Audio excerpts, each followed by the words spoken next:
Good afternoon students. आज हम कक्षा 7वीं में विषय हिंदी, इस विषय में पाठ क्रमांक 17 धनराज पिल्लई, इस पाठ को हम आज की वीडियो में समझेंगे। धनराज पिल्लई सुप्रसिद्ध हॉकी के एक खिलाड़ी थे। उनका यहाँ पर एक साक्षात्कार, एक मुलाकात यहाँ पे ली गई है। विनीता पांडे ने धनराज पिल्लई की मुलाकात यहाँ पर ली हुई है और उसी मुलाकात का एक अंश यहाँ पे हमें दिया गया है। उन्होंने भारतीय हॉकी की खिलाड़ियों की जो स्थिति है वो ठीक नहीं है, इसके बारे में धनराज पिल्लई ने इस पाठ में कहा था।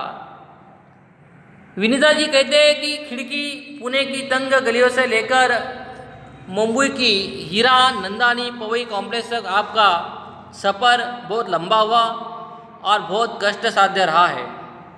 उस सफ़र के बारे में कुछ हमें बताइए।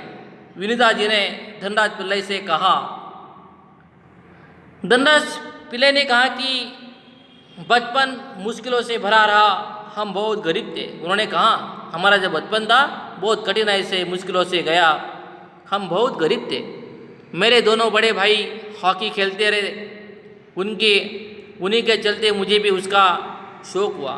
उन्होंने कहा कि मेरा जो बड़े दो भाई थे वो हॉकी खेलते थे और उन्हीं के चलते मुझे भी हॉकी खेलने का शौक़ हुआ, पर हॉकी की स्टिक खरीदने तक की हैसियत हमारी नहीं थी। मेरी मतलब हमारी हॉकी स्टिक खरीदने के लिए भी हमारी पास पैसा वगैरह नहीं था, इसलिए अपने साथियों की स्टिक उधार मांगकर मैं काम चलाता रहा। वो मुझे तभी मिलती थी जब वो खेल चुके होते थे।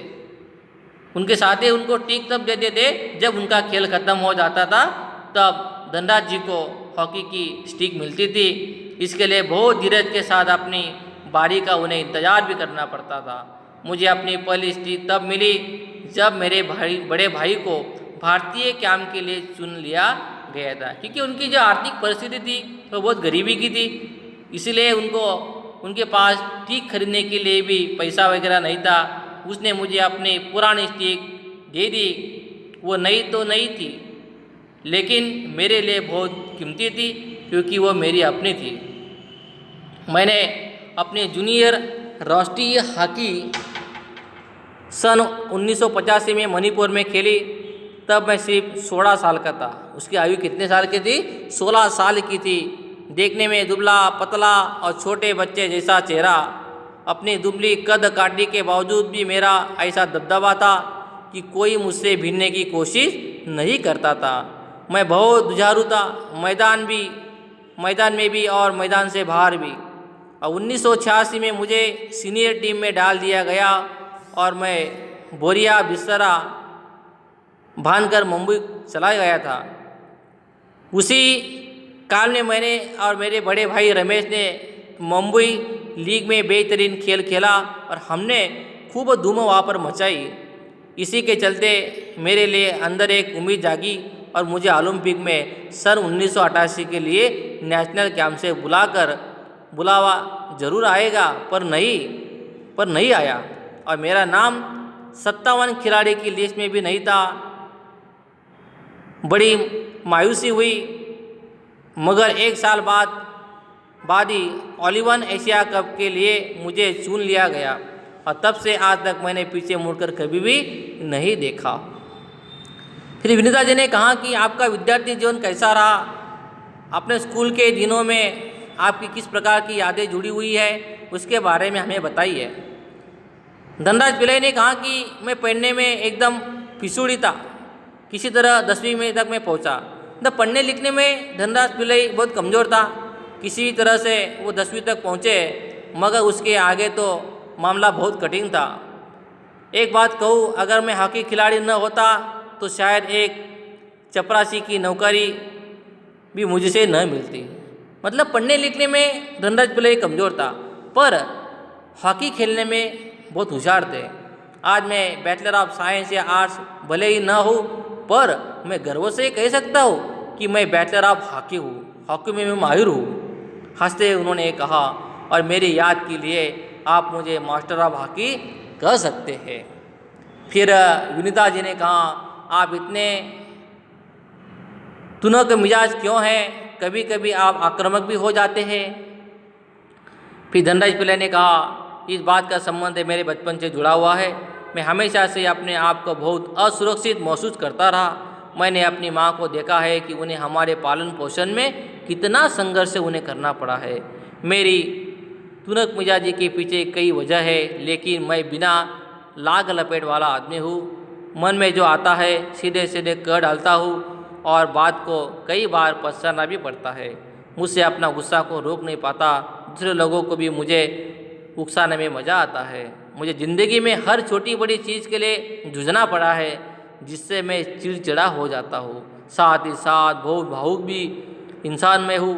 मैं किसी को तकलीफ़ में नहीं दे सकता हूँ। मैं अपने दोस्तों और अपने परिवार की बहुत कदर भी करता हूँ। मुझे अपनी गलतियाँ के लिए माफ़ी मांगने में कोई भी शर्म महसूस नहीं होती है। अगर हमसे कोई गलती भी हो जाए तो गलती में हमें माफ़ी मांगने में कोई भी शर्म महसूस नहीं करना चाहिए।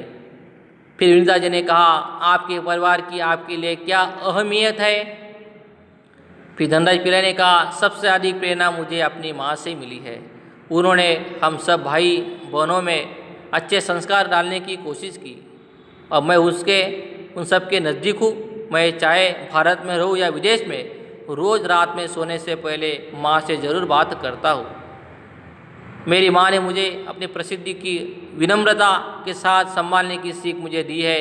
मेरी सबसे बड़ी भाभी कविता भी मेरे लिए माँ की तरह है, और वो भी मेरे लिए एक प्रेरणा स्रोत रही है।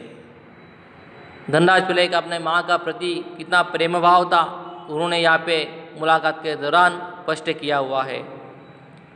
फिर उसे विनीता जी ने कहा, आपने सबसे पहले कृत्रिम घास बर्फ पर कब खेली।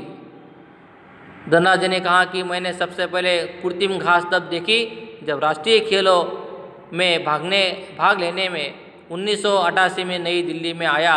मुझे याद है कि किस तरह सोमैया और जोखिम कारवाला मुझे एक कोने में ले जाकर कृत्रिम घास पर खेलने के लिए गुर बता रहे थे, और जब ये बताने में लगे हुए थे, मैं झुक कर उस मैदान को छू रहा था। मुझे विश्वास नहीं हो रहा था कि विज्ञान इस कदर तरक्की कर सकता है जिससे कृत्रिम घास तक उगाई जा सके। फिर विनीता जी ने कहा, हर युवक का यह सपना होता है कि उसके पास एक कार हो। आपके पास अपनी पहली कार कब आई।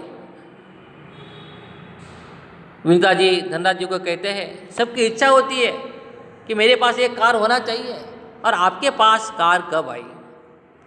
धनराज पिल्लाई ने कहा, मेरी पहली कार एक सेकंड में हैंड आर्माडा थी। मेरी पहली कार एक सेकंड हैंड आर्माडा थी, मतलब जूनी पुरानी उनकी कार थी, सेकंड हैंड, जो मुझे मेरे पहले के एम्प्लॉयर ने दी है।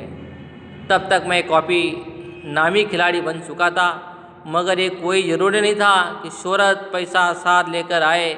मैं तब भी मुंबई की लोकल ट्रेनों और बसों में सफ़र करता रहा, क्योंकि टैक्सी में चढ़ने की हैसियत मुझ में नहीं थी। मुझे याद है, एक बार किसी फोटोग्राफर ने एक भीड़ से भरे रेलवे स्टेशन पर मेरी तस्वीर खींचकर अगली सुबह अखबार में ये छाप कर दी कि हॉकी का सितारा पिल्लाई अभी भी मुंबई की लोकल ट्रेनों में सफ़र करता है।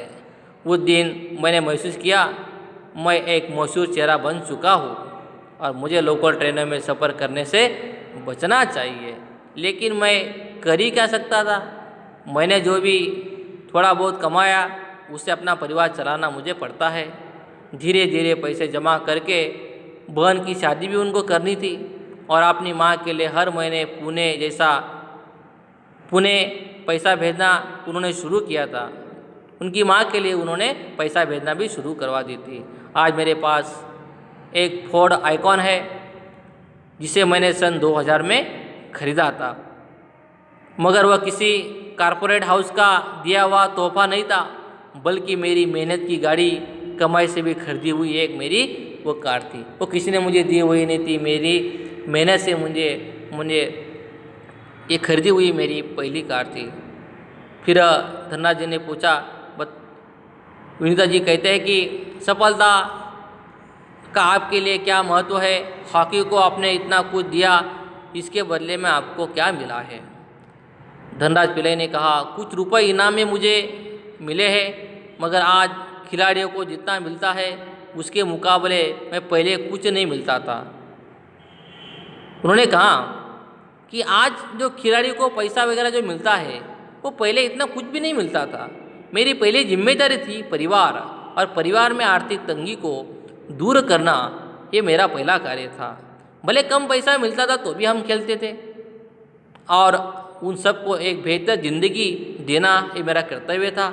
विदेश में जाकर खेलने से जो कमाई हुई उससे मैंने 1994 में पुणे में भाऊ पाटिल रोड पर 2 बेडरूम का एक छोटा सा फ्लैट मैंने खरीदा। घर छोटा ज़रूर है पर हम सब के लिए काफ़ी है। और 1999 में महाराष्ट्र सरकार ने मुझे पवई में एक फ्लैट दिया है। वो एक ऐसा घर है जिसे खरीदने का मेरी खुद की हैसियत कभी भी नहीं हो पाती है। ऐसा घर मुझे महाराष्ट्र सरकार ने 1999 में प्रदान किया है। फिर विनीता जी ने कहा, सेलिब्रिटीज़ के साथ एक ही मंच पर बैठना आपको कैसा लगता है? धनराज पिल्लई ने कहा, मुझे बहुत अच्छा लगता है। जब हम राष्ट्रपति से मिले तब यह महसूस हुआ कि हम कितने खास हैं। हॉकी ही हॉकी जिसके चलते हर जगह हमें एक प्रकार की प्रतिष्ठा मिली है। विद्यार्थी मित्रों हो, ये कठिनाई से सामना करते धनराज पिल्लई ने अपने जीवन में किस प्रकार से सफलता प्राप्त की है। एक गरीब परिवार में जन्म लेकर उन्होंने कठिनाई से संघर्ष करके अपने जीवन में उन्होंने सफलता प्राप्त करवाई है। एक हॉकी के मशहूर खिलाड़ी के नाम से प्रसिद्ध हुए धनराज पिल्लई, उन्होंने अपने आर्थिक परिस्थिति कमजोर होने के बावजूद भी एक खेल प्रतियोगिता में एक सफलता प्राप्त करके इस दुनिया में एक नाव लौकिकता उन्होंने प्राप्त करवाई है। विनीता जी ने धनराज पिल्लई की जो इंटरव्यू लिया, जो साक्षात्कार लिया, उसी के बारे में यहाँ पे आपको कुछ वर्णन दिया हुआ था। आपको विद्यार्थी मित्रों हो, पाठ क्रमांक 17 धनराज पिल्लई, इस पाठ का वीडियो देखकर और फोटोकॉपी देखकर आपको अच्छे से अच्छे समझाने का प्रयास करवाना है। इसी पाठ के ऊपर आधारित स्वाध्याय आपको आपकी हिंदी की कॉपी में लिखकर याद भी करवाना है। इसी पाठ के ऊपर आधारित शब्दार्थ टिप्पणी आपके किताब में दी हुई है, वो भी आपको हिंदी की कॉपी में लिखकर शब्दार्थों को याद करवाना है। इसी पाठ के ऊपर आधारित गाला की आपको मैं फोटोकॉपी भेजता हूँ, वो फोटोकॉपी देखकर आपको आपके गाला में भी गाला को भरवाना है और प्रश्न उत्तर को अच्छे से अच्छे याद करने का प्रयास करवाना है। आज की वीडियो में इतना ही विद्यार्थी मित्रों हो, धन्यवाद।